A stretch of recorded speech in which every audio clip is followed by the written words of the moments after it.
This is Sam Prue from Who Would Win Masters. We've opened new official channels and we want you there. Follow Who Would Win Masters on Instagram and subscribe to youtube.com/@WhoWouldWinMasters. And on YouTube, click the Visit Community button to leave your 1v1 battle challenges. Leave a comment and you might just hear it read on the show. Be a part of the arena, be a part of the debate. Now let's dive in.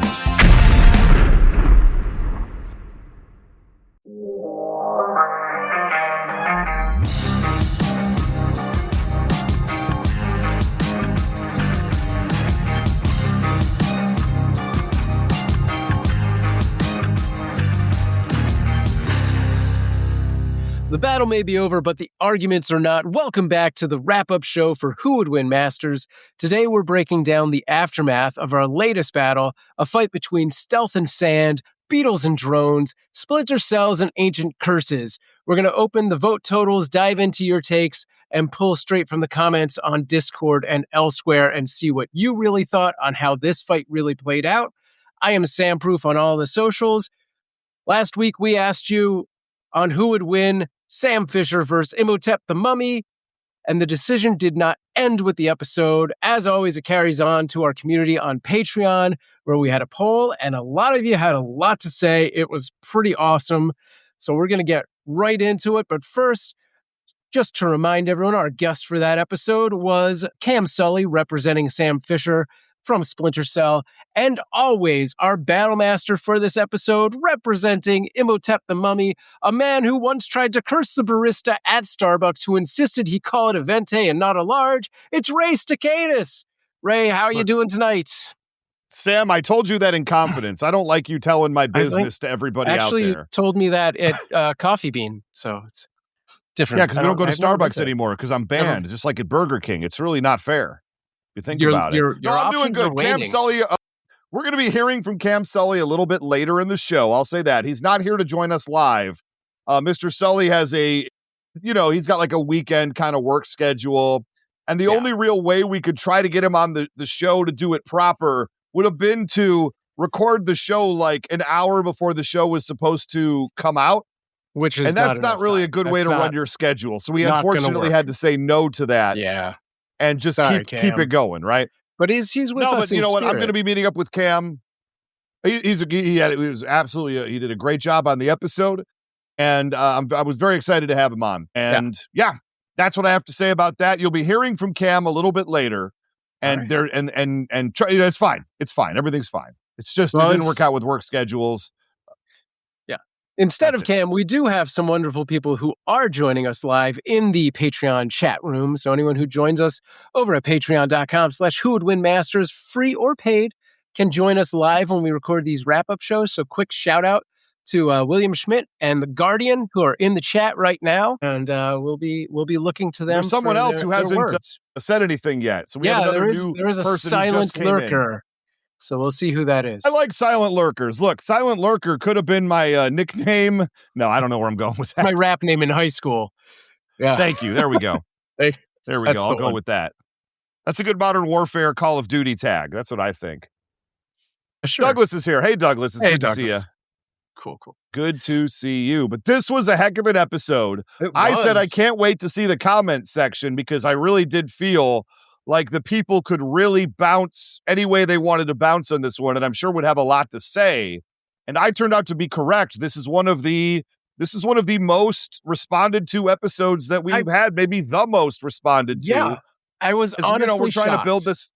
Yeah, we're trying to build this thing from the ground up. And I was telling Sam right before we started, it looks like maybe some of the efforts are paying off. We want to interact with you guys. We want you in the show. We want you in the chat room. We want your comments. Get involved. We're here for you. Awesome. So we got a lot of stuff to talk about. But obviously, first, of course, Sam, we got some reviews. Yes, we do. And eventually we'll get into revealing the poll. But before we get to that, let's start off with some reviews. It looks like this is from the show before this show. So this is from Mr. Squirrel 2099, who says, I wonder who will win. When I first heard Omni-Man versus Wonder Man, I figured that Wonder Man wouldn't have a second season, if you know what I mean. However, hearing what Wonder Man could do, I think the mixture of him draining Omni-Man, infinite stamina, and most importantly, acting skills, I had to give it to Wonder Man. Along the same line of heavyweights going at it, how about MCU Sentry versus DCU Superman? Love the show. See you next week. Hashtag more Sam's Decision song, please. Nice. You know, we could talk about doing the DCU Superman in a battle. MCU Sentry seems like a pretty good fight. That's a good match. My thing is, I don't know that we've seen enough out of DCU Superman to really work with him yet, right? Am I crazy in saying that? Like, he did plenty. I just feel like we could get a little bit more out of him before we really try to crack that nut open. And MCU Sentry, kind of the same thing. We know we're going to see more of Bob. We've only seen him in like one movie, and he wasn't even like prominently featured in that movie until the very end, right? And I love Thunderbolt, so could be wrong. Fair. But maybe after Doomsday comes out, we'll have a little bit more to say about everything. I'm just not sure, but that's a great idea. Yeah. And of course, Sam, your decision song, everybody loves it. I've heard it's starting to get airtime in major markets. Is that true? I don't know. I'm waiting to hear it on the indie rock stations. We'll see if it gets some coverage. We'll start making a B-side. William Schmidt says the lack of definition for either character is what makes it interesting. Ooh, that's true. Okay. There's a lot of a lot of guesswork on the lack of source material, I suppose. Doesn't that just mean you got to make stuff up? I mean, yeah, like that's going to be, if we went with that battle, that would be a battle that is like 100%. The counterpoints would make that, like that's how that feels. Yeah, I think you're right. Yeah. All right, let's move on. You're right. William argues that the Ray is good at making stuff up. So there you go. And Lord Snurts is in the chat right now saying finally. Hello, Mr. Snurts. Good to see you. We have the second review. We had 2 reviews this week. Nice. Last week we had 3, 4? I think 2 weeks from now we could have even more. That's what I'm going to say. Let's do it. I'm going to keep challenging you guys to keep getting me some reviews. I'd love to see it. Copyrighted issue 2, just refreshed his review for this one. And he just, I believe, joined our Patreon. That's true. Not that long ago. So hello, Copyrighted issue 2. Love to see you in there. This is one thing I will say. His title of his review is, here are some of the shows completely, and then it gets cut off because regardless of how you do it, at a certain letter point, I can't see it anymore. Weird. So if you type a really long name for your review, you got to also put it in the body of the text because I don't know. That's as much as Apple Podcasts would show me. Oh, so here are some of the shows completely ... like we're in a Final Fantasy game. We'll find out. I'm imagining these are hashtags though, because what precedes is a bunch of hashtags. So we have hashtag headphones. Great. Okay. Use them in public, sure. please. Love it. You know what? I was actually on my drive around today. Last night, actually, it was. I was reminded of the people who drive with headlights as bright as the sun because I got some of that behind me. It was wonderful on the freeway here in LA. We got hashtag Sam's Decision song. People can't get away from it. Oh boy, hashtag email song. All right, Sam. All right, you finally got some support on that. There it is. Finally, hashtag Ray was right. Of course, hashtag Ray was robbed. Ray and Sam are the goats. Thank you. By the way, love the tournament idea. Also, he says, I swear to God, this is in the review. Also, join Patreon for free. You get to vote and it's cool and fun. Also, you can join wrap-ups at 9 p.m. Pacific, midnight Eastern time. Not always that time. That's what it says in the review. I did not pay him to say that. But that's awesome. Yeah. I mean, it's not every time, but it's today. Not every time. Sometimes. It's not even today. What am I talking about? No, That's just wrong. Yeah. Doesn't matter. Thank you very much. Look, if anybody wants to use their review to shill for the show and shill for the Patreon, I am here for that. That's great. That's just us reading out our own call for action. I love it. Should there be a hashtag Sam's Decision song shirt? I mean, would people buy it and wear that? I don't know why there isn't. No, I'll tell you right now. We do have whowouldwinstore.com. That's a relic from the previous thing that I still own. And Sam pointed out to me a month ago that there's a bunch of just old stuff in there that we don't need in that store anymore. And you would have thought that in the last month, especially with me bringing it up right now, that I would have done something about it. Maybe I'll do something about it this weekend. I don't know. But you can go to the whowouldwinstore.com. And you can purchase T-shirts, get it on mugs, get it on coffee mugs, whatever you want. There's a bunch of cool designs in there. I've got to clean it up. So if you see certain things in there that I'm going to get rid of and you want them, this may be your last chance That's true. to get them. Depending on how I lazy will we be are. sweeping that store very soon, if you know what I mean. Yeah. We got a Mortalverse poll, Sam All right. Proof. Let's do this. Thank you to our friends at the Mortalverse who are doing this. They have a Who Would Win Fantasy League. They do every single week, independent of us. And let me find my drum roll that doesn't work here. Sure, of course. Here we go. So yeah, from the Mortalverse poll, which we have, with an overwhelming 100% of the Mortalverse viewers and voters on the non-official poll, Imhotep the Mummy. So just to do the math there, it is big old goose egg for Sam Fisher. It seems like, the live audience is into it. Which I would imagine 100% of the Mortalverse. So, I mean, and generally, Mortalverse doesn't tend to get it wrong, except for all those times they got it wrong. A few times. Yeah. A few. All right. But that is the unofficial poll that the fine people over at Mortalverse run on their Discord server. The official poll, which you can only vote for on our Patreon. That's I'm going to be disappointed in this poll no matter what it says, Sam, because I can't do better than 100%. So I'm just going to be disappointed. That's fair. All right, here we go. All right, let's see. Drum roll, please.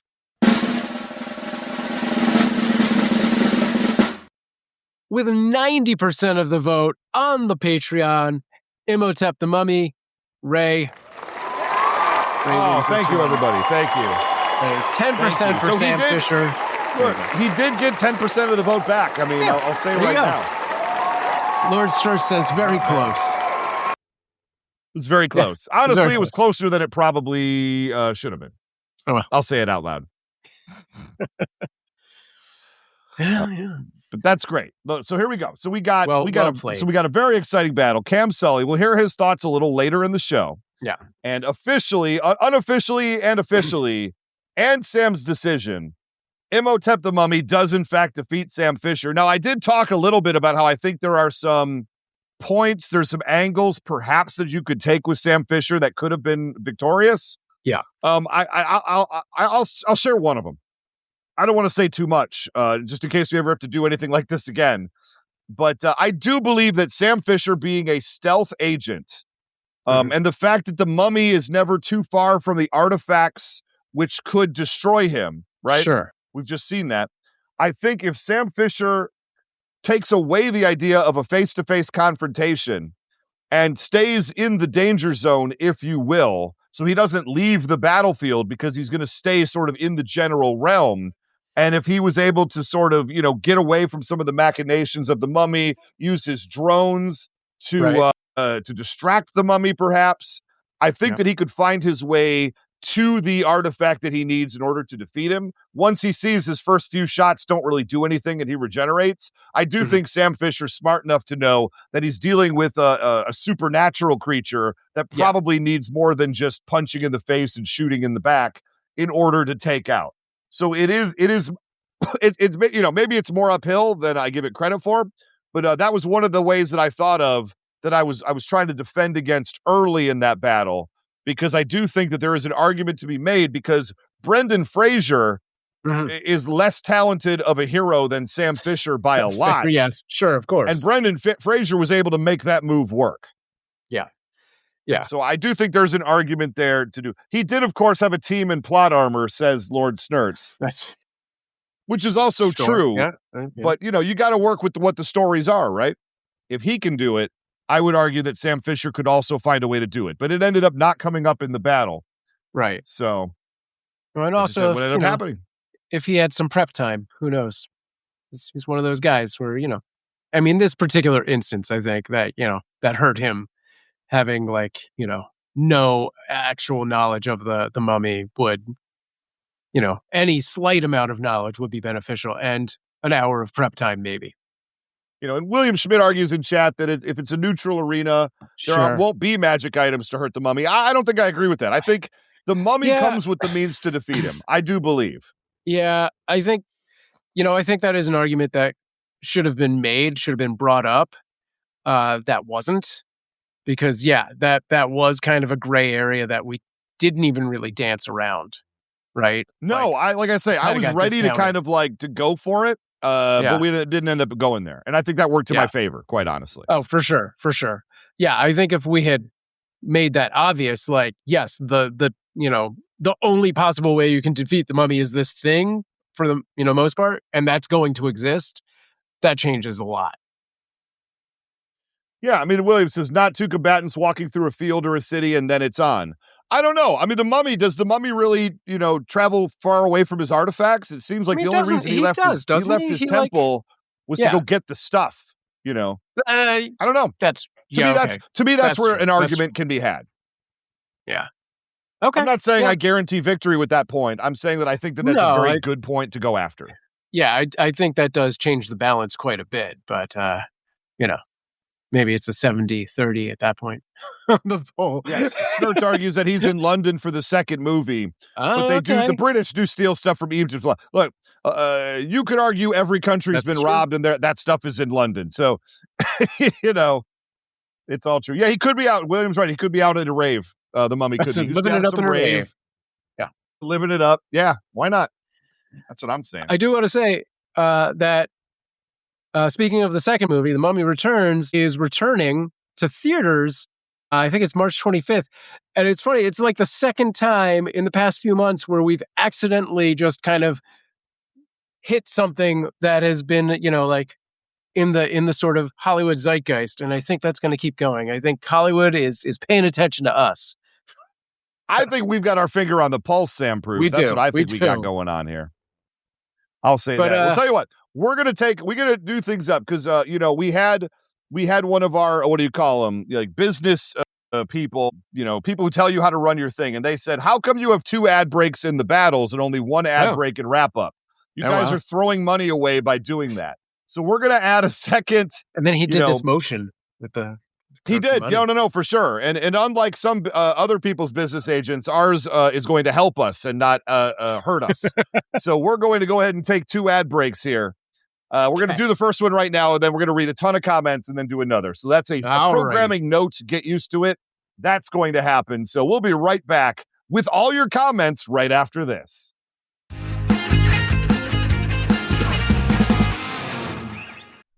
This episode is sponsored by BetterHelp. International Women's Day happens in March, and this is a great time to take a moment to think about the strong, vibrant women in your own life. I'm personally very proud of my wife, Melissa, for creating her own YouTube channel, Who Wants to Do Some Math with Ms. Oki, over the past year. I know that supporting her creatively is an important thing to do. Take a moment yourself and reflect on what role you play in the lives of the women around you. Are you kind and supporting, or could you stand to be a little bit better? Therapy can help anyone balance themselves out socially, and the work done on yourself can lead to a better quality of life, not just for yourself, but everyone else around you as well. One thing that's great about BetterHelp is that they use a short questionnaire to help identify your needs and avoid wasting time in areas you don't want, so you can focus on your own personal goals. But on the chance that you aren't connecting with your therapist, BetterHelp makes it easy to switch to a different therapist from their own list of recommendations. Look, your emotional well-being matters. Find support and feel lighter in therapy. Sign up and get 10% off at BetterHelp.com. That's BetterHelp.com. Do you live for Sunday dinner and that slow-cooked all-day flavor of a pot roast that falls apart with a dull spoon? Thanks to Omaha Steaks, I'm never shy about the proteins when it comes to Sunday dinners at our house. Every steak is aged to perfection to maximize tenderness and hand-cut by master butchers in America's heartland. Get 50% off the world's best everyday protein. Go to omahasteaks.com for 50% off site-wide during their semi-annual sale. And for an extra $35 off, use promo code YUM at checkout. That's 50% off at omahasteaks.com and an extra $35 off with promo code YUM at checkout. Terms apply. See site for details. Go to https://omahasteaks.com to get 50% off site-wide during their semi-annual sale. And use promo code YUM at checkout for an extra $35 off. Minimum purchase may apply.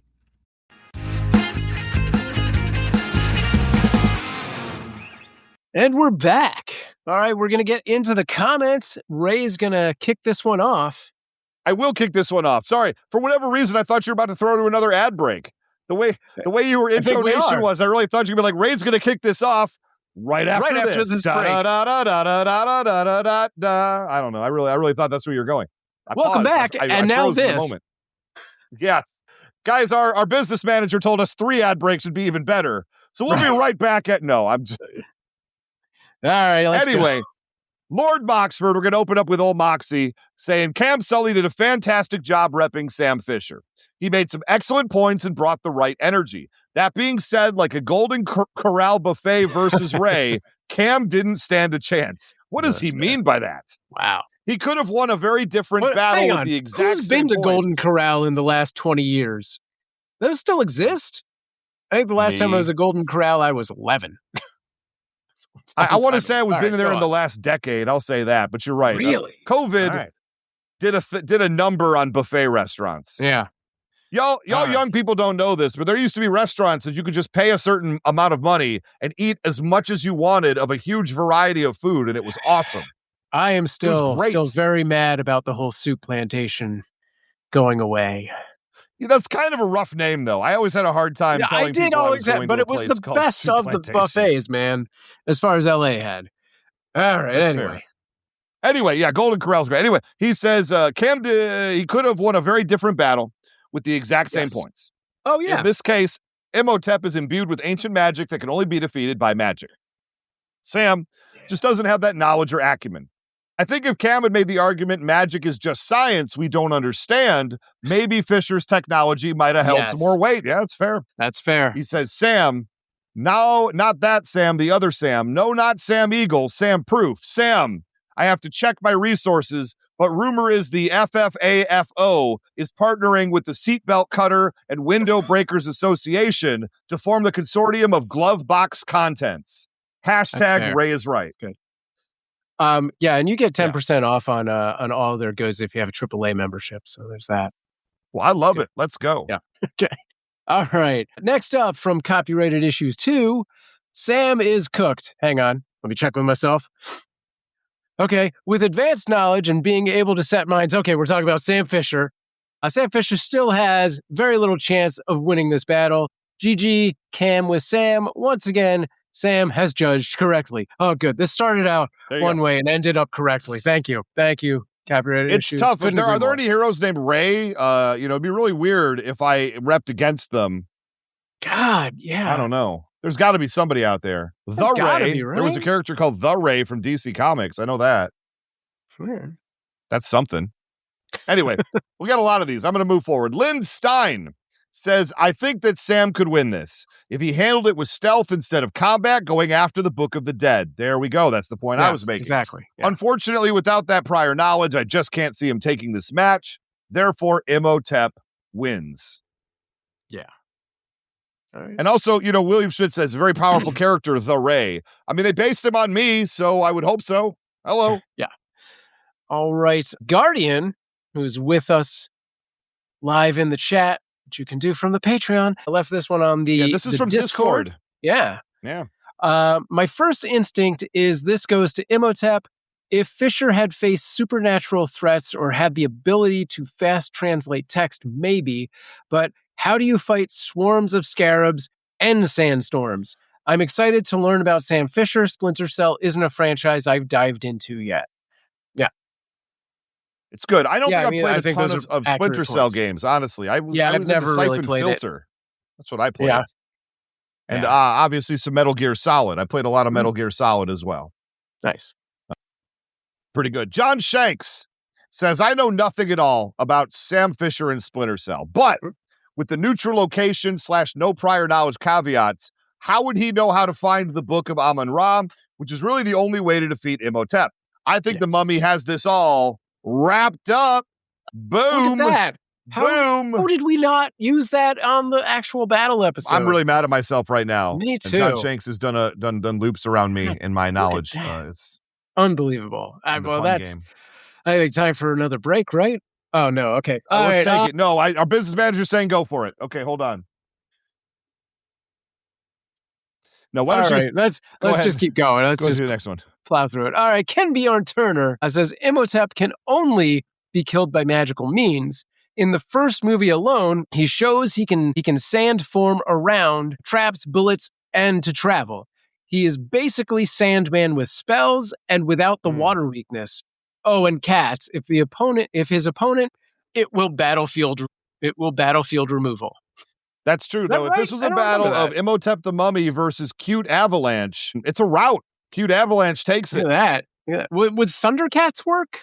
Do those still count as cats? I don't see how they wouldn't. No, that'd be rough. If you put Lion-O against, oh boy, I don't even know how we even have that battle. That's too rough. That's a stomp. Wow. Well, Ollie Lowe comes to us from the UK. So we have an international audience, which I definitely appreciate. Look, if you're in any country in the world other than America, and you send me a 1-minute demo, we will figure out time zones. We will figure out a way to make it work. We will absolutely have your back on this. I want to turn Who Would Win Masters into an international experience. Ollie Lowe, the challenge is out there. And I would be excited to have anybody from any country come and do this. I'm here for you. And I'm here to defeat you around the globe. And we can be awake some hours. I'll be honest, we'll figure it out. Most hours. Yeah. Well, Ollie says, I love a clash of styles, especially a bit of the old versus new. I enjoyed this battle immensely, and I think Cam did a decent job. I didn't know half as much about Sam Fisher as I did before this, but here's the way I see it. Cam made the point about the Mummy not being able to finish off the O'Connells in the movie. Admittedly, it's probably worth pointing out that it felt like they had a decent amount of plot armor in a monster movie. How this battle starts depends on what Imhotep looks like for the start of the battle. If he looks like a shambling mummy monster, I don't think Sam's going to go near him. If he looks like a tanned, shaven head Arnold Vosloo, I think Sam could be lured into a false sense of security, lost my place, and figure out that he's just a guy. If he gets in close and tries to break his neck, he's going to have a bad time. Regarding the whole mortal weapons thing, I think that's suitably vague. We don't know if gas or electricity can be considered a mortal weapon, regardless of how it's administered. But given that Imhotep potentially has no lungs, the gas argument becomes null and void. I feel like Cam was trying to argue that Sam Fisher would kill Imhotep outright. I think there's an outside chance he could possibly incapacitate him for 2 minutes under the right circumstances, but I didn't see that as the route that he went. Cam also mentioned the Book of Amun-Ra and the Spear of Osiris, but Sam isn't going to have the knowledge of those items and what they can do. Added the control over the army of the dead and the scarabs, and I think that's a lot to deal with, even with help from his drones. First encounter, no prior knowledge, no outside help. Using the argument that was given, I think Imhotep takes this. Now, if Sam had prior knowledge and prep time, I think it's a different battle. But we all know that ain't the rules of this game. Well said. But how much prep time does he need? What's the He wouldn't need a ton. I mean, he would just need to know about the magic items, and then I think the other arguments come into play. Yeah. Yeah. And that goes back to, one of the things we're gonna do on this show in season 2 a little bit more is the situational battles. Like we did with Blade versus 30 Days of Night. One of the battles. I'm gonna go ahead and pull the curtain back. Right. Originally, we were trying to figure out a battle with Cam Sully, and we had a notion of what if we dropped a different character into the Die Hard movie. Nakatomi Plaza, Hans Gruber, the terrorists, and all that. What if instead of John McClane, we had a different character in there? Would they win the Die Hard scenario? And we went back and forth for like a while, and we could not come up with the right answer, to the point where I went ahead and just said, let's try something else. And we ended up with Sam Fisher versus the Mummy, which was a lot of fun. But I do want to try the Die Hard scenario. So I'm just going to ask the question right now to the people. Yeah. You can go ahead and give us a comment. Give us a comment on put this it in the video. Discord. As you see it on the video comments. Yeah. Put it on we'll put it on Patreon, whatever. I would love to hear your answer on this. Hit us up wherever you can hit us up. what character would you like to see try the Die Hard scenario? Somebody, like, if you put Batman in there, I think Batman just stomps the entire scenario right out, right? I don't think we worry about that. I'm looking for somebody that it's a question of whether they would pull through it or not. And I'm very interested to see what y'all have to say on that. So definitely comment, reach out to us, hit us up on the Patreon, the Discord, whatever. I want to hear who you want to see in the Die Hard scenario. William Schmidt in the chat said Flash Gordon. Was that in response to this, or was that there previously? The Guardian says the Karate Kid. Snert says Dan from Street Fighter. Yeah, it's funny because I was just thinking about Flash Gordon the other day, and I was like,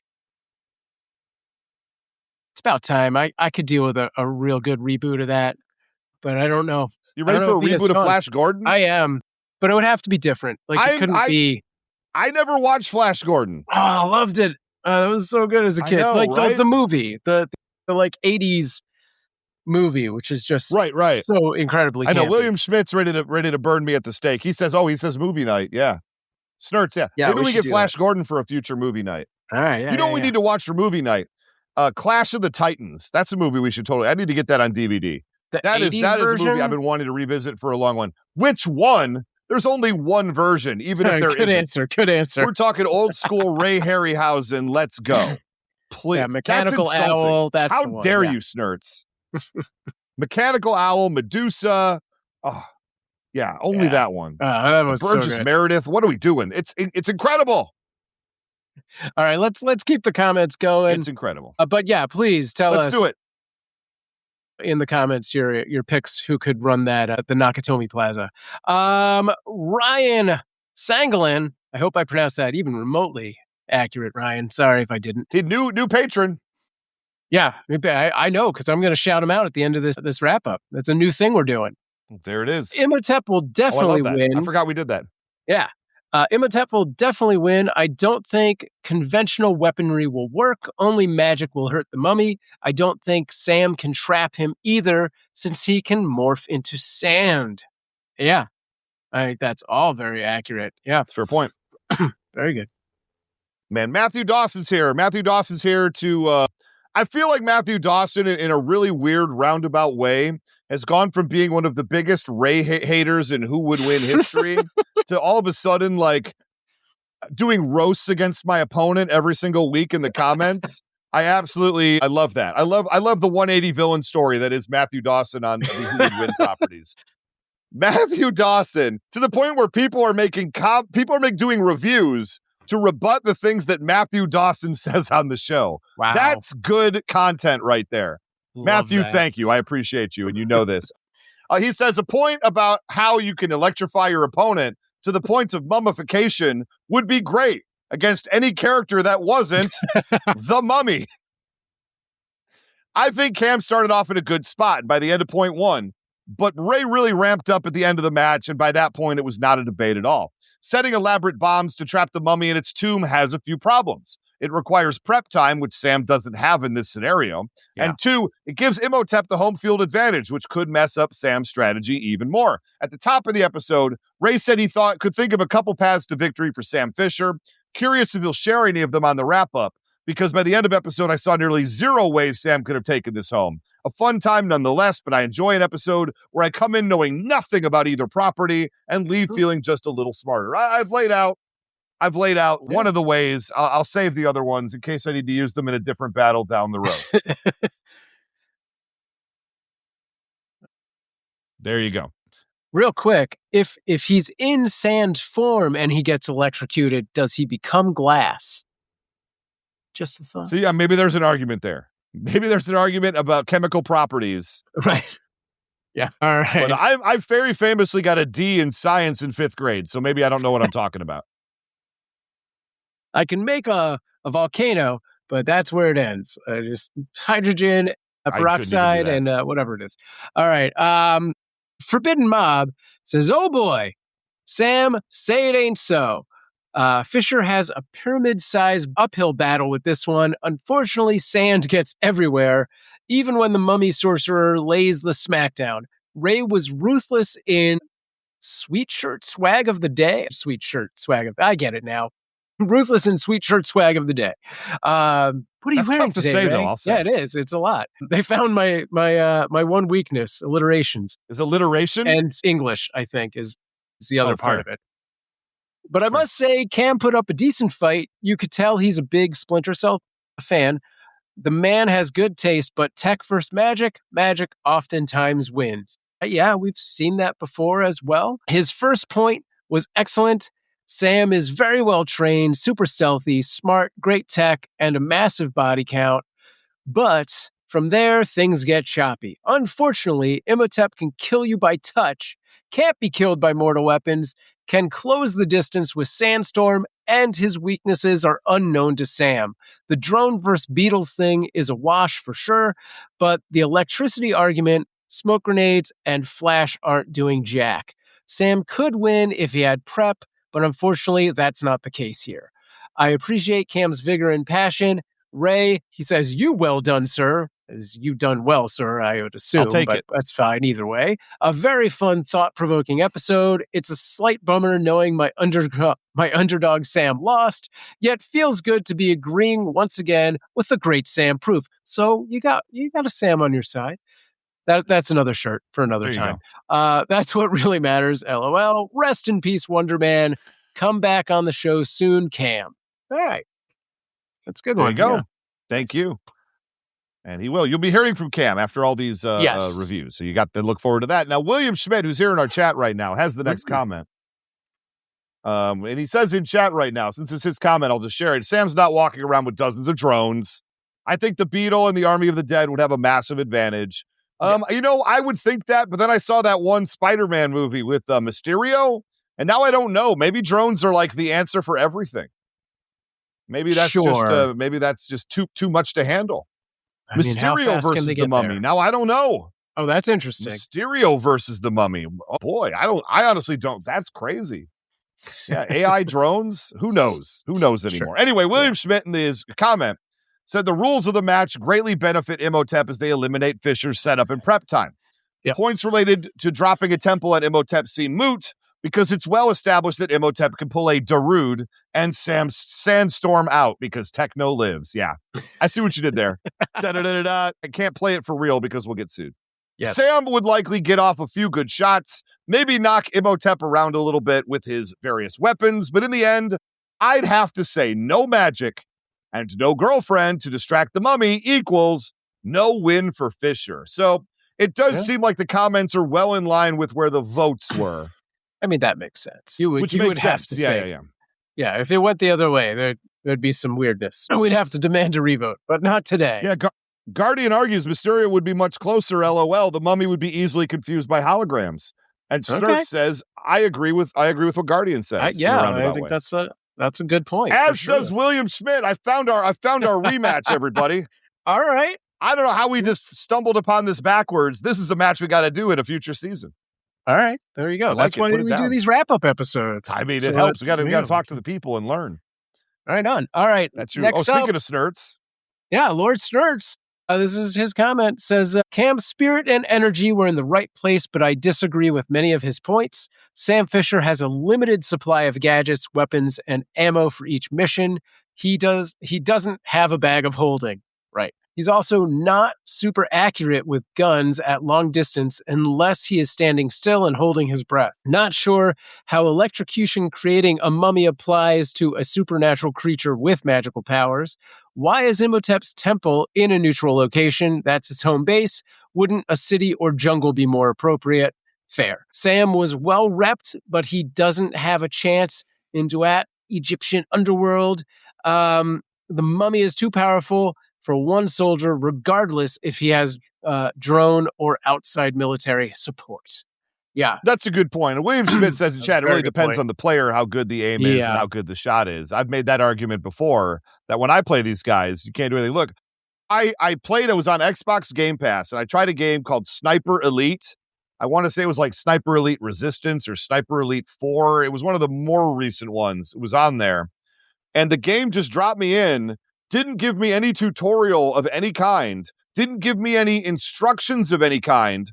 And I spent like 5 to 10 minutes on this like tower not knowing where I was supposed to go, what I was supposed to do. There was no obvious mission. So I just tried shooting people who were very, very far away and missed every single shot. And then I quit. Bad job, makers of Sniper Elite. Wow. I couldn't even conceptualize what you wanted me to do in that scenario. What a dumb way to start your game. I say that as an industry professional, but I say it with love. I want to help you. That's true. But not right now. I'm already working.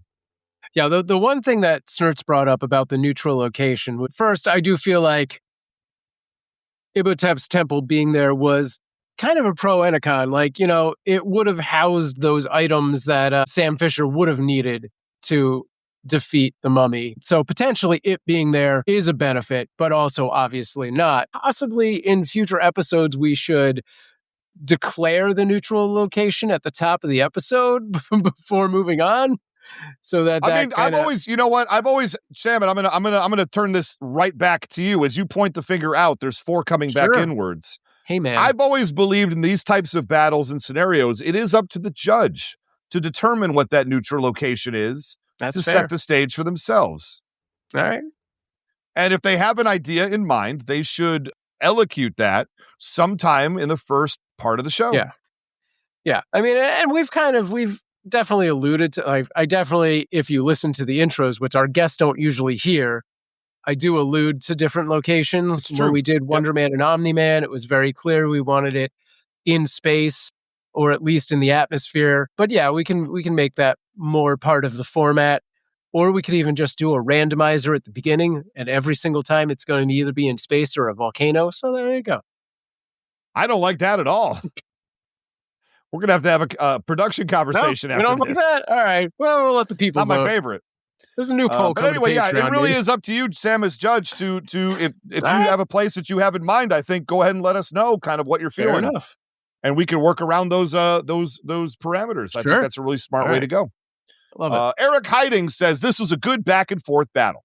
There are a few things to point out. I like the Beatles and the drone argument, but I also think they cancel each other out. And if one of them existed and the other didn't, then that side would have an advantage. The Beatles and drones will take care of each other. The guns won't work on the mummy.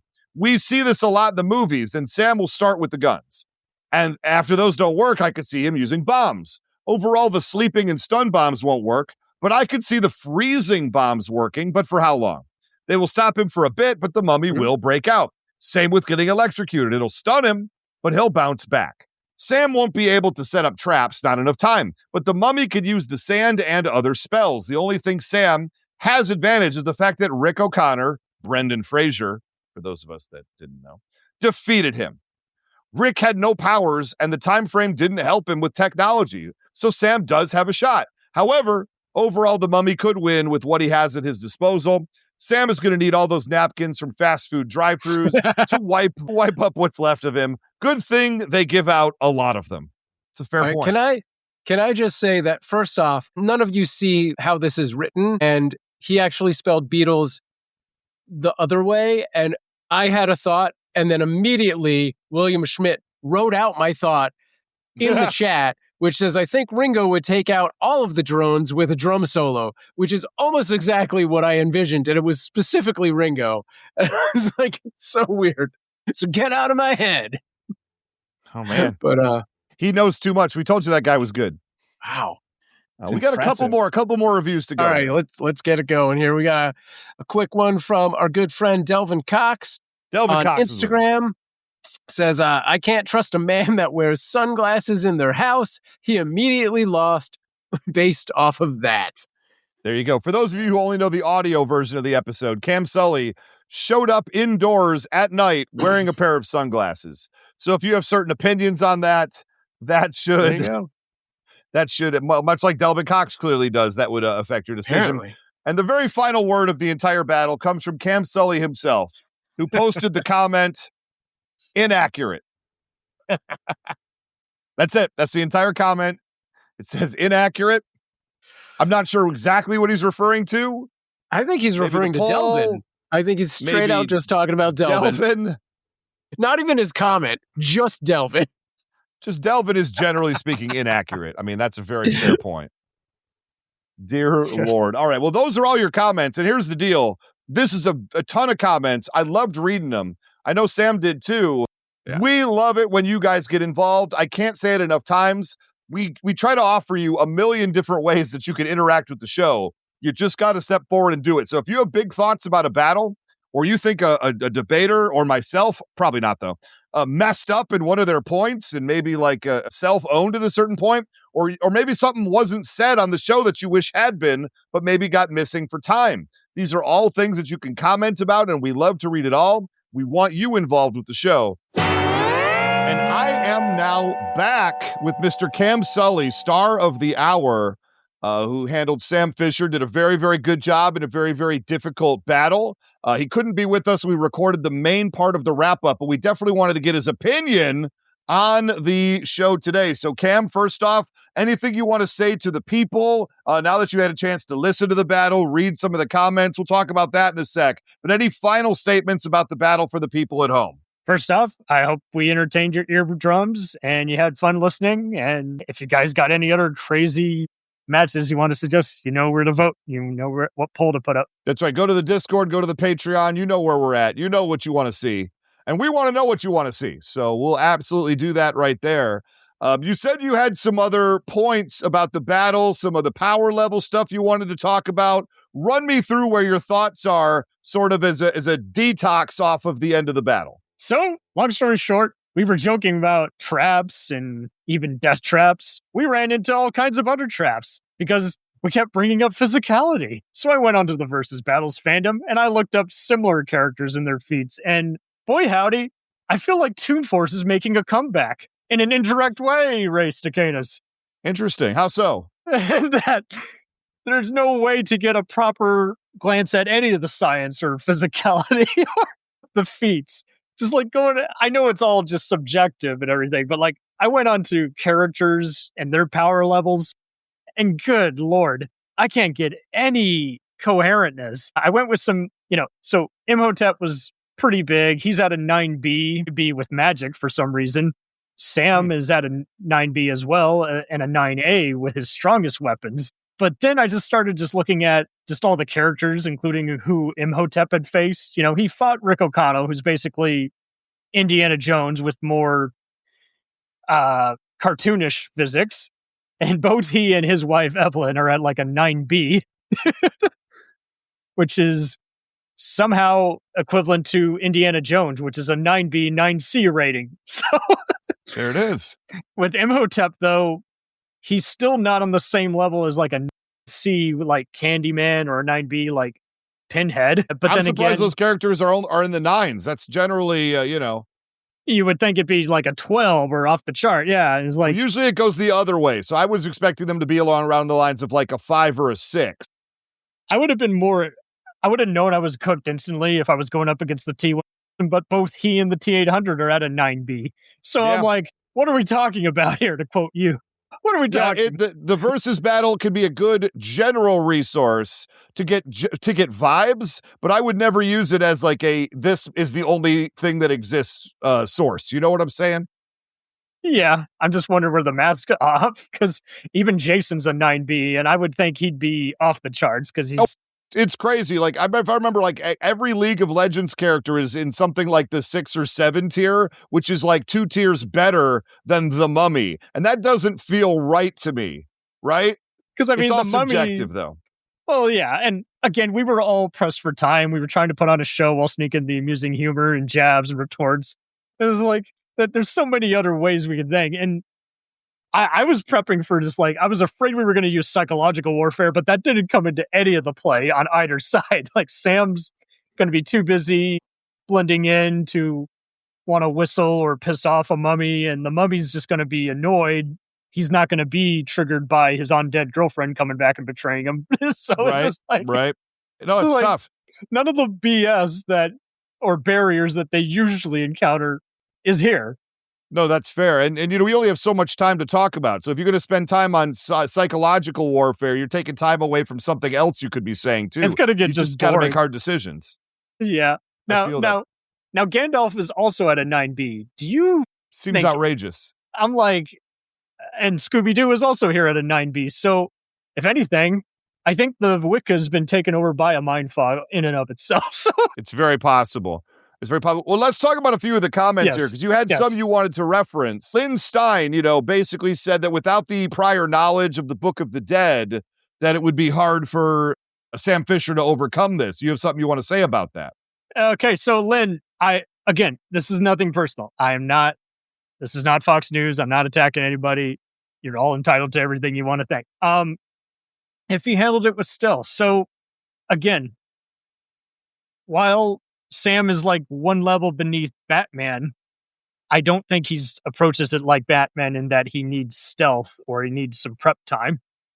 Now, that being said, if you think Imhotep's going to be too much, I can totally understand that. You did reference the Book of the Dead. So this is where, if anything, I'll give you a halfway point. I should have brought Indiana Jones to the table because he researches all these undead prophecies and would have just been able to take out his handy dandy notebook and just been like, let's throw a torch here. Let's walk in here into this temple. And I don't know, maybe we could have made the scenario more generic. I don't know. I think Sam Fisher has advantages Indiana Jones doesn't. Plus, Indiana Jones versus the Mummy is a little too on the nose, if you know what I'm saying. Well, I'm just saying that because, like, Rick O'Connell is like Indiana Jones, but roided up. But he also had a team behind him, which I think mattered too. To a point. It helped that his wife was beating up the Mummy while he's machine gunning all of Imhotep's army. And now Moxford had another one as well. He felt that you brought some good energy to the table. He didn't feel like Sam Fisher had maybe the right knowledge in place of Egyptian life or mummy life or whatever. I didn't choose the mummy life. But no, you had something you wanted to say about Moxford's comment as well. So, Moxford, thank you for being a loyal fan. You're always got amusing takes. You always got smart takes. You're a voice of reason in the room. I'm just complimenting the fan base right now. But it's fair. So, first off, there was no need for that Golden Corral comment towards Ray. Ray's a cool guy. Just made me hungry. I don't think we need to make fun of what everyone's metabolism here, but whatever. So, could have won a very different battle with the exact same points. I'll give you the ancient magic and can only be defeated by magic. But here's the thing, like, a lot of the points were on, again, just he does disintegrate people, but it's often just random weaklings who he has cornered. And the rest of the time, he goes out of his way to fight people. The Mummy goes out of his way to fight people with swords and even just punch them across the room non-lethally. So that's where I was like, I'm not trying, as Sam, he should be able to know, again, he's not a religious guy. He's not spooked easily either. So I was just like, he's going to know something isn't right if he plants a claymore and it blows up with zero impact, But also the Mummy does respawn, especially in the second movie. People are shooting at him, and even when he's made of sand in the first movie, and he takes a bit to regenerate. So all I was looking for was just some stalemate. Kind of like with Thanos versus Goku. If someone can or even Hulk versus the Thing, if I can get them just knocked out, 2 minutes, that's all I need. So I was going for I was trying to basically give Sam an edge. And again, I will give you, I overestimated because he has all these weapons and he's somehow able to unfold them within minutes instead of I collect them as I progress throughout the game. But again, I think it was the scenario that did it in. Is like, if we could have made it more neutral, that might have been something. And at the same time, I enjoyed the challenge. So I would have just changed the scenario. There you go. And one more here, Ollie Lowe. You said you had big beef with Ollie. No, I don't know. You didn't say that, but I don't know. No, he was saying basically that he felt that you were going for the kill as opposed to the incapacitation, which is maybe where a better victory could be found. All right. That's why so he said, no outside help. Again, he doesn't need knowledge. Like, Sam goes against a lot of dangerous, ridiculous-sized henchmen, which is why I made the Fast and Furious and Schwarzenegger references. He goes against guys that are kind of like in the Jack Reacher show, whereas like they're gonna toss somebody if they get anywhere near him. Like he reads the room. So if he sees a 6-foot tall guy, again, he's not gonna go up to you. He's gonna plant a mine Sam slashes dogs' throats just like in Call of Duty. So he doesn't, even if he might be limited in terms of supernatural feats, he knows when he's outgunned or outmatched, and he's going to find some other death trap without being an outright coward. But wow, you're not going to get many people on your side, Cam, if you start talking about the dog slitting throats argument. I don't know that that's going to win. That's what I find so funny. They're okay with an undead god committing genocide on someone. No, those people had it coming, but those dogs, pure innocent. What are we talking about right now? Well, and Cam, thank you so much for coming back and telling, talking to us and getting this before we had to go on the air. Let the people know one more time where they can find you, and we'll hit it commercial break. So you can find Jacked Up Review Show podcasts on all your favorite platforms, Spotify, Podbean, Apple, and more. Again, we have themed weeks. We're having everything. We're having May the 4th month. Everything Star Wars, deep cuts, Star Wars humor.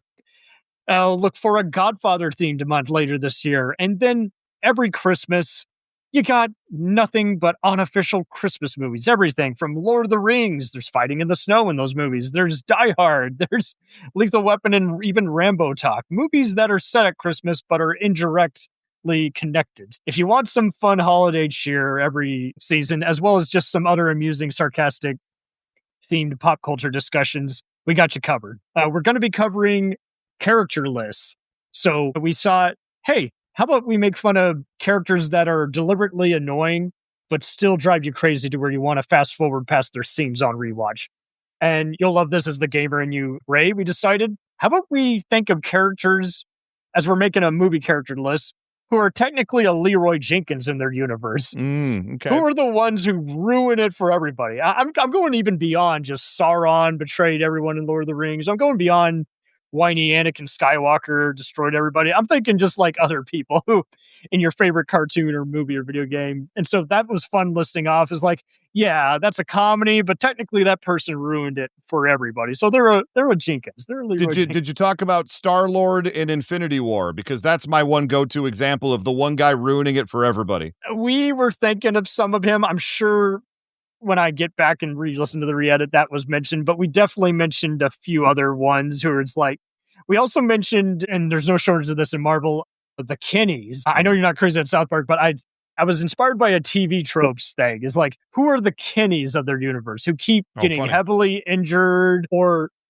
they keep dying and coming back to life? So you could think of Gandalf, you could think of Charlie on Always Sunny, you could think just about anybody. Stabler on SVU. People who just have to be cloned again and come back to life. Jason, there's a perfect example. He just keeps having to respawn. And the T-1000. Characters who, again, is just like, maybe Doctor Strange in a way. Yeah, it's just like people who are just constantly getting everything taken back from them, and then they're just fine 24 hours later. Well, that's like 50% of the MCU. There you go. There Superman keeps dying on that rare occasion, and boom. All right, well, good show. Well, Cam, thank you so much for joining the show again, and we'll be right back to do more things, I'm sure. I don't know how I ended this in the original episode, so something happens right now. And our second ad break is going to start right now.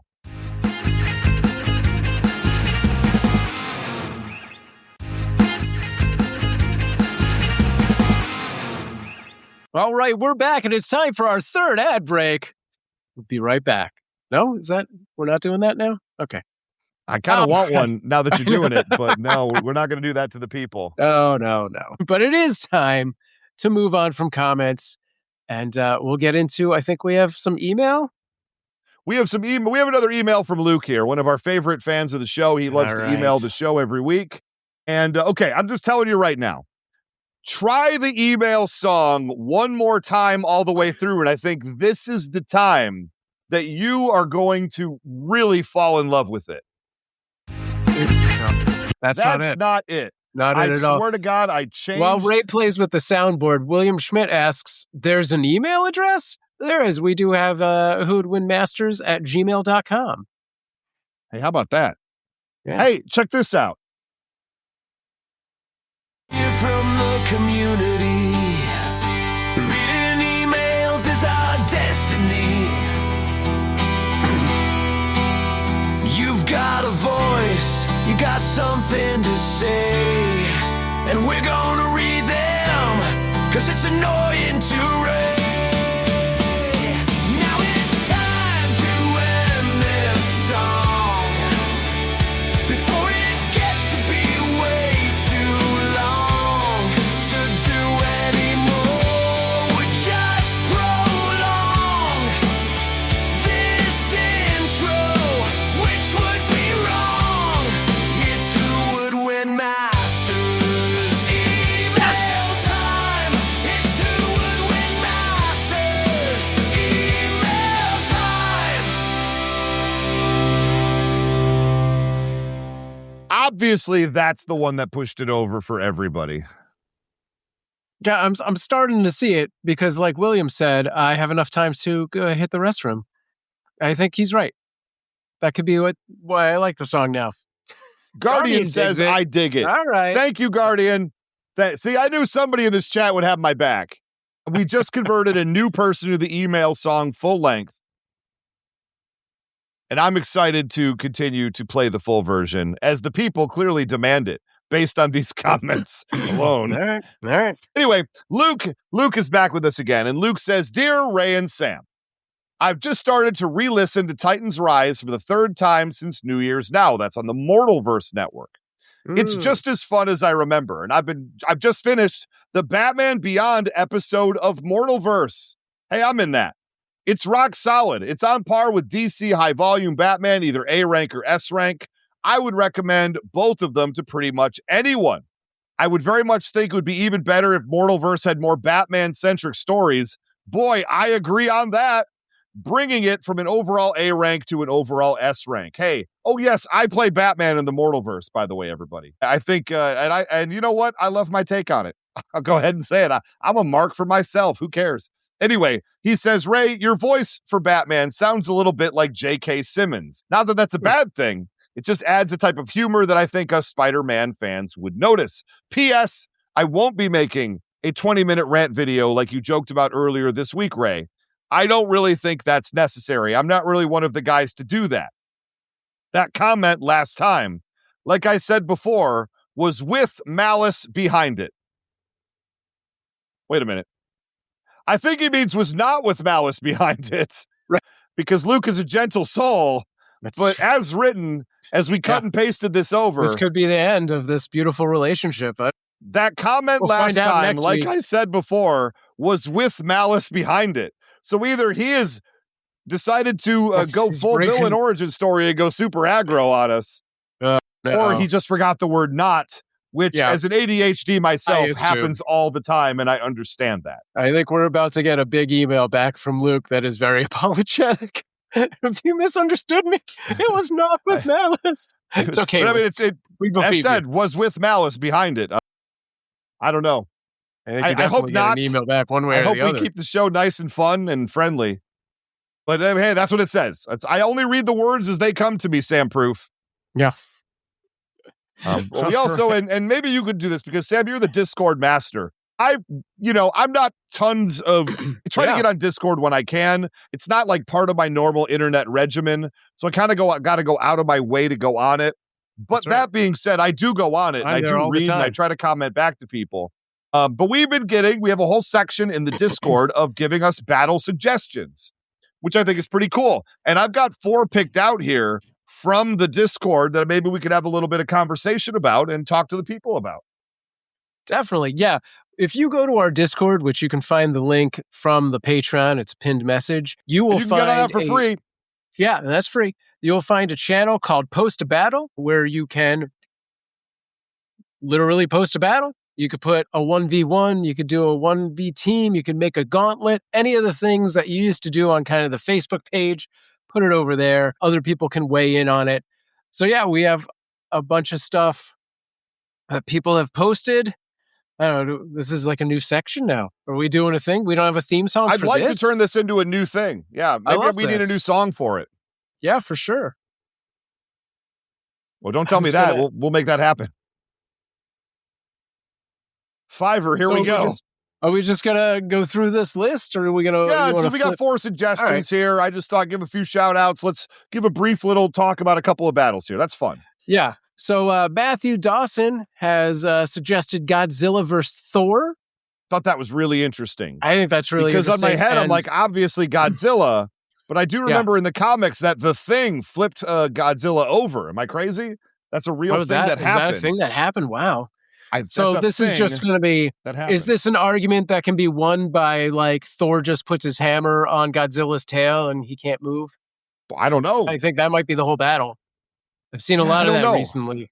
Yeah. Like I say, and Guardian here says it like I would. I want to go Godzilla, but maybe Thor takes it. I don't know. Maybe. I honestly do not know. Because lightning and thunder wouldn't really affect Thor. Sure. I like it because Monarch Legacy of Monsters is coming out like in a week. So that's a good thing. I had also just put a post up to be like, who could tag team Godzilla and Kong? So if anyone has other thoughts of opponents, find that post. Obviously, Thor and the Ray. Ray. That's a Good big to win. see him coming out again. Yeah. It's a big win. Let's get the Ray on the show. I think only me and William Schmidt remember the Ray. I bought issue number 1 back when it was in stores back in like the 90s or early 2000s, whatever that was. And I probably still have it here somewhere. And I only bought it because it was called The Ray. I don't think I've even read it. You didn't dream this? No, that's a real Is he a Stingray guy? Is that what it is? No, he kind of looks like Nova, honestly, if I remember correctly. Or like a more modern version of the Rocketeer. I don't know. Okay. All right. William's got to have my back and just explain this to me. He would know more than I would. That's my very limited knowledge. And somebody who knows the character very well is very mad at me right now. I have a strong feeling. Apparently he was also on Legends of Tomorrow. How about that? Oh, really? That's a show I absolutely should have watched. Yeah, I watched a few episodes of that. I may have even watched a full season of that. And by the second season, I dropped off on it. Like, it was okay to start. And then at some point, it just lost it for me. Interesting. But maybe I'll go back on it. We'll give it a shot. Or maybe I'm thinking of the wrong thing. Yeah, next battle. Go on. I'll do the next battle. We got Matthew Dawson again. Matthew Dawson had a lot of battles, so I just picked 2. This one is deeply personal. It's Scorpion versus Samurai Jack. Okay. I know Matthew Dawson is a big Samurai Jack fan, almost as much as he is Sonic the Hedgehog. And so, Scorpion for Mortal Kombat versus Samurai Jack. I don't know. I would love to take Scorpion in a battle against Samurai Jack. Why do I think that's a season 3 Matthew Dawson battle for him to come back on the show? Maybe we just put a little pin in that one. Yeah, I like it. I like the thought of it. I don't know a lot about Samurai Jack. But William Schmidt says Samurai Jack all the way. Get over here. No, get away.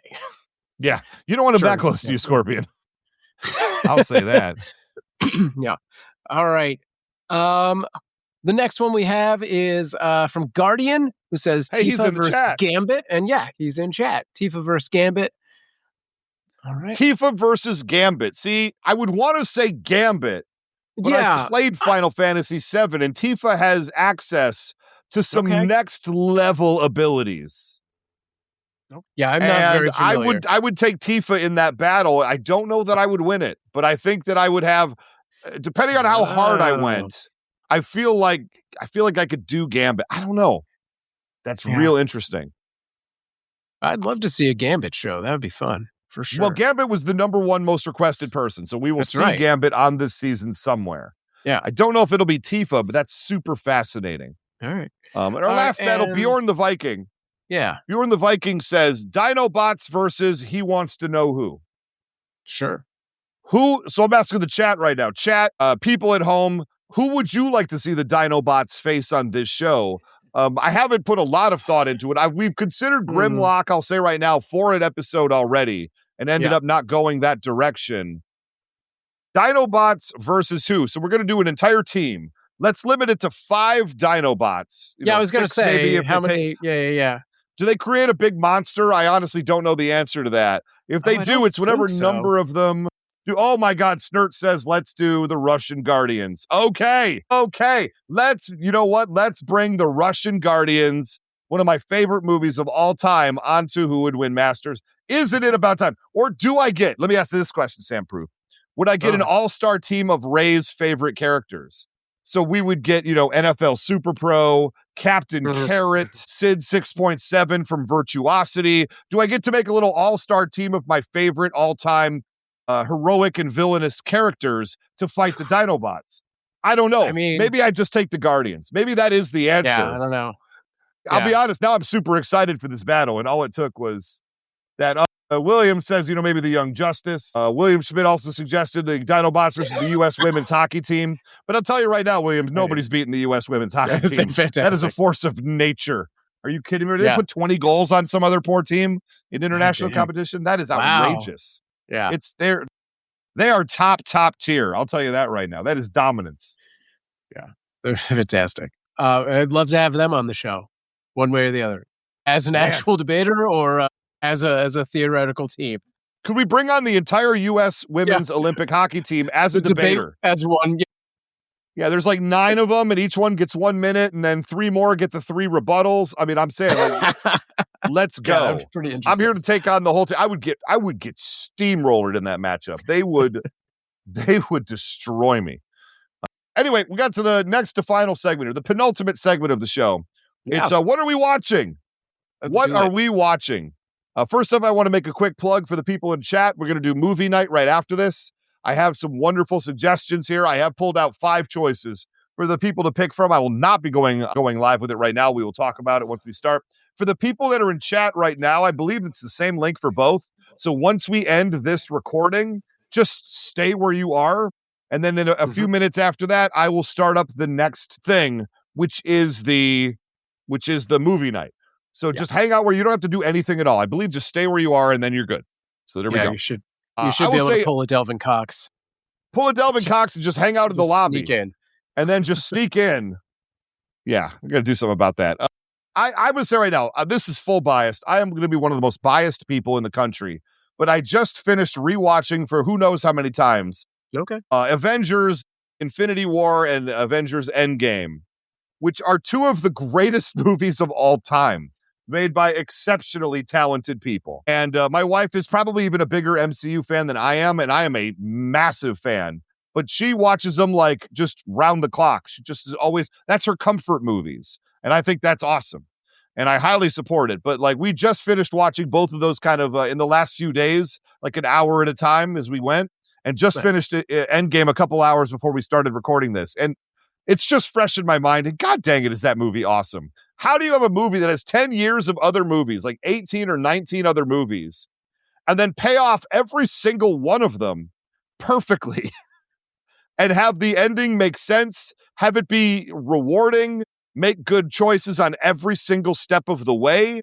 I am blown away by those 2 movies. And again, please understand, this is coming from the heaviest bias that possibly could be.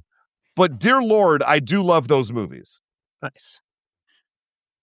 Well, my I always like to start off with our family night movie, and this almost ties into that, kinda. We watched the original first 2 X-Men movies, and I gotta tell you, man, like I love those. I've always enjoyed those, but that friggin' Nightcrawler intro scene is just like by far one of my top 10 best intros to a movie ever. It's just so great. And that's really all I have to say about that. If you haven't seen those already, it's 20 friggin' years. Go watch this. Yes, absolutely. Abso-freaking-lutely. Well, I'll tell you, I've been talking some video games. How about that? Yeah. So I got 3 right here because I asked for some suggestions of horror slop last week. And I believe William Schmidt came through. Matthew Dawson came through. I played a game called Iron Lung. Iron Lung, ladies and gentlemen. Iron Lung is a indie game from a few years ago that Markiplier, the streamer, YouTuber, just made a movie. Right. He just made a movie about it, which I didn't even realize was a movie. I just thought it was a game. And so I played Iron Lung as a game where you are a convict sealed into a submarine on the moon in a river, in an ocean of blood. Ew. You have no windows. You cannot see outside of the submarine. You're just given a map and coordinates, and you have to move around to points of interest and take pictures for the people who put you in there. The game is about a 1 hour long, low fidelity, single A indie game. And I'll be honest, I enjoyed it. There's really not much gameplay there, but as an hour long experience, I did have a good time with it. I actually played it right after we did the last wrap up a couple of weeks ago. Okay. Yeah. I think I went right off to the computer and did that. That sounds like just the right amount of gameplay with that concept. Because, absolutely. So then I also played 2 others. I played a game called Indigo Park, which is free on Steam right now. You can check it out. It's another 1-hour indie horror experience, very much in the nature of Poppy Playtime, the Huggy Wuggy game, in that you're breaking into an abandoned like amusement park. And so you have mascot horror, you have creatures of the characters, of the cartoon characters, and they're trying to kill you. And you have a couple big set pieces, and then it's over. And they're working on part 2 right now. So Indigo Park, if you played the Huggy Wuggy game and you want to play something more like that's another like hour-long experience, give it a go. And then the last one is called Bendy and the Ink Machine, which I think is a little bit more polished to that one. Bendy and the Ink Machine is it has a visual style of like old-timey cartoons. It's a first-person horror game where you walk around trying to solve pretty basic puzzles, do some pretty basic combat, while being chased around by these old-timey cartoon characters that have been horrifically brought to life and want to kill you. Okay. So that was nice. Cool. It was a nice little game. I haven't finished that one yet. I believe there's 5 chapters, and I've done like 3 of them. So I'll probably finish that relatively soon. But look, indie horror experiences for video games. Give me more. Go to our Discord, hit me up with any of the Instagram posts. I don't care. I want to play them. I am interested. Okay, cool. I had a chance to watch, finally, Predator Badlands, which has Elle Fanning. I didn't know a whole hell of a lot going into it. Yeah. It has Elle Fanning playing these sort of dual roles where she's like the good guy and the bad guy, which is, kind of awesome. Like, she's really turned into just an amazing actress. That's awesome. The one thing I have to say about it is that this is not a Netflix generation movie where you can be doing other things, because there's a good 30-40 minutes at the beginning, and the whole movie really, like, she's traveling with a predator named Dak, and he just talks in that I can't remember what they're called. Yeah, predator speak. Ajati. I can't remember what their race is called, but yeah, it's like 90% of the movie. They're called predators, Sam. What do you even mean? They have a language. I've seen Alien versus Predator where the woman turns to her and goes, "Come on, Predator, let's get out of here." Anyway, but yes, it is heavily a closed captioned movie, so you will need to do some reading. So that better be something you're ready for. The cool thing about it, and I hope this doesn't spoil too much, is that the big bad, the trophy that Predator is there for, he's on this world that is essentially like a gauntlet that predators run so that they can get honor by killing this creature called the Callisk that has a near instant and a very intense regeneration ability. The Yanti. Yes, that is. Thank you, William. Yautja. Yeah, you're right. Yautja. God, I heard it said out loud and then I read it and I was like, my God, I can't. The Yautja. That is right. But yeah, so like the Callisk, and I just put this on the post-battle thread on our Discord. I would love to see some thoughts on what would make a good opponent on a show for the Callisk, because this thing is probably more regenerative than Wolverine. Wow. Yeah. Well, that's pretty fair. I got one more thing to talk about. I just, I've been trying to get buying more physical media, just as the way the world is going. I kind of think that's probably a smart thing to do. Love it. And I found a really good deal on a show I've been meaning to give a really good hard look at. Did I know that this show was like 180 episodes? No, I did not. Now, it's not One Piece by any stretch of the imagination, but it is a lot of episodes more than I thought it was going to be. And that would be Hogan's Heroes. Nice. Hear me out, everybody. I really liked this show a lot. When I was a kid, I was really into kind of World War II material, but I still ended up somehow okay. I don't understand how that happened. Yes, got Colonel Klink, Sergeant Schultz. You young people who don't know about this show, I'm about to blow your mind, because here's the deal. Hogan's Heroes is a comedy.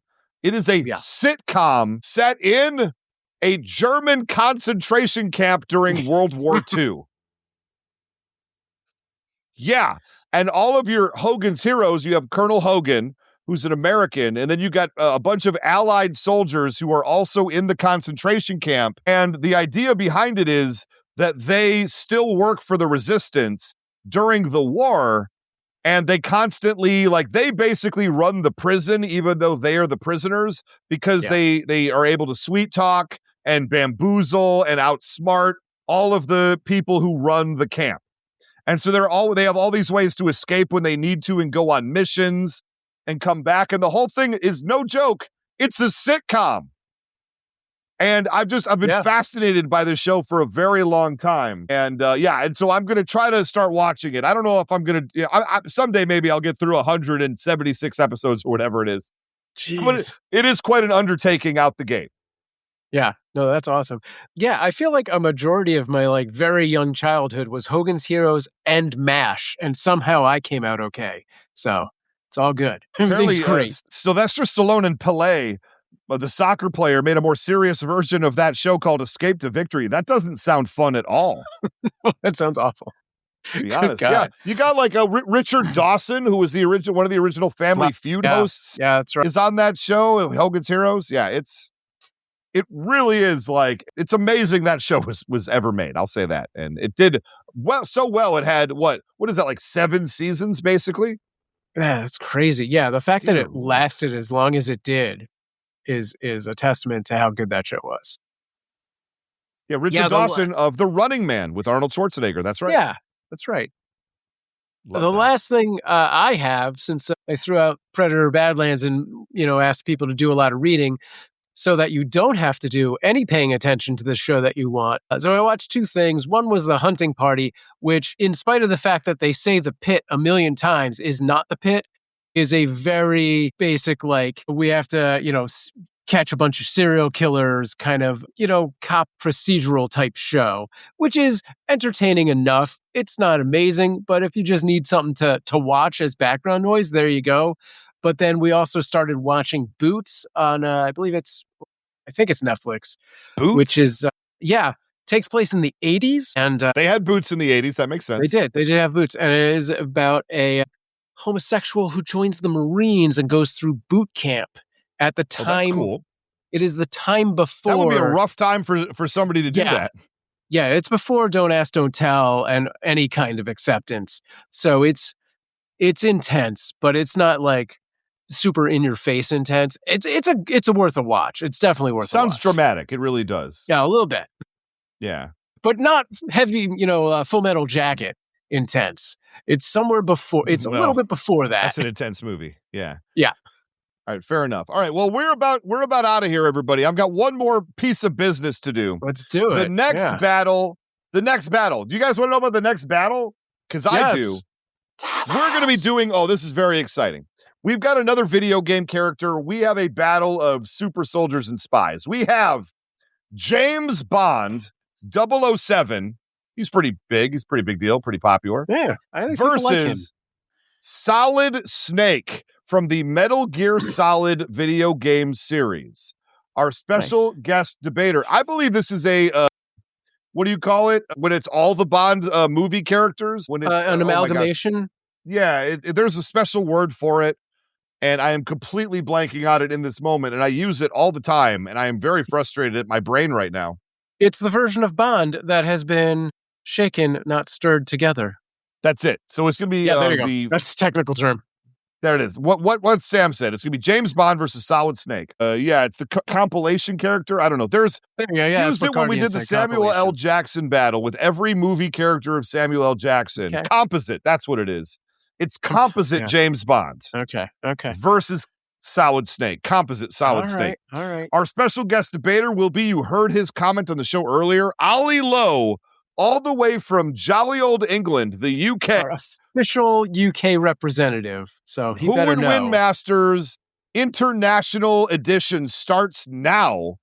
And again, if you are from out of the United States, I will vault you to the front of the line. If you send in your 1-minute video demo of any character, just show us that you could do it. Send it to whowouldwinmasters@gmail.com. Sam will talk about that in just a moment. I'm going to tell you right now, James Bond, Solid Snake, a very interesting battle of two very similar characters, believe it or not. And Ollie Lowe will be joining us, and I'm very excited for this. So, Sam, any last thoughts before we get out of here? Oh, we get to check the UK off of our list, so it's right there. My Mark cat that has down. some stuff to say. That's good. Now, that's not to take Scotland, Ireland, and Wales and anything else I'm not remembering off the list. Just because That's we've fair. had They somebody from England doesn't mean the entire not UK the entire is UK. off the board. I misspoke. There's That's new for me. there's a Brexit of sorts when it comes to the Who Would Win Masters show. We will Brexit to add those other countries in. Yeah. Yeah, well, I was just taking the bigger chunk. I could have just said that's our first European country, and there you go. Now we can just get smaller and smaller. I'll take it. Let's close this out. But before we close it out, I am excited to add this new segment to the show. At the end of our wrap-up episodes, we're going to shout out our Patreon members, both new supporters and a rotating group of our paid members who help keep this whole arena standing. We're just over 40 members right now, and I'd love to see us push past that 50-member milestone. So whatever you're doing after this thing where you're listening to the podcast, please head over to patreon.com and sign up as a free or paid member, patreon.com/whowouldwinmasters, and you can be a part of what comes next, which is also literally what comes next. So a huge welcome to our newest Patreon members. We got Lind S., Ryan S., Copyrighted Issues 2, Max True, Chosen, GGS1212, and James W. And a big thank you to some of the incredible people supporting the show right now. Dylan G., Matthew Dawson, William Schmidt, Douglas R., Nate, Eric Hiding, Lord Moxford, Forbidden Mob, Lord Snurts, and Delvin Cox, of course. We will see you next time. We appreciate you. We're closing the book on this battle, but the debate rolls on. Jump into the Who Would Win Masters Discord and let us know who you think really walked away with it, because that's where your takes help shape what comes next. Patreon is where the official poll lives, but Discord is the community headquarters. And if you think you've got what it takes to step into the challenger's chair, record a 1-minute video demo, send it to whowouldwinmasters@gmail.com. And who knows, maybe we'll see you across the seat from Ray next week. We're back with a brand new battle. You heard it today. And for Who Would Win Masters, this is Sam Proof. Stay strong, and goodbye, Mailbox. If you're a podcast host, listen up, this one's for you. My name is Allie Jackson. I'm the host of Finding Mr. Height, a dating and relationship podcast that I've been doing for 4 years now, sharing my positive and practical approach to dating that's built on my own life experience. And I wanted to share another experience that I've had, my secret behind monetizing my show. It's called Red Circle, and I was just telling my colleague about how much I love their platform. With Red Circle, not only am I getting a seamless hosting experience, but I also love the support I receive in ad sales. It's not just typical ad sales either. It's targeted opportunities based on my show and my life. And the platform is super simple. You just set your preferences and Red Circle matches you with sponsors that align with your show. You can vet every opportunity and their platform gives you great analytics. More recently too, my Red Circle team has brought me opportunities outside of my podcast on social media to really augment the podcast partnerships, bring them full circle. I just can't recommend them enough. If you want to give it a try, go to redcircle.com to get your free trial. That's redcircle.com for a free trial.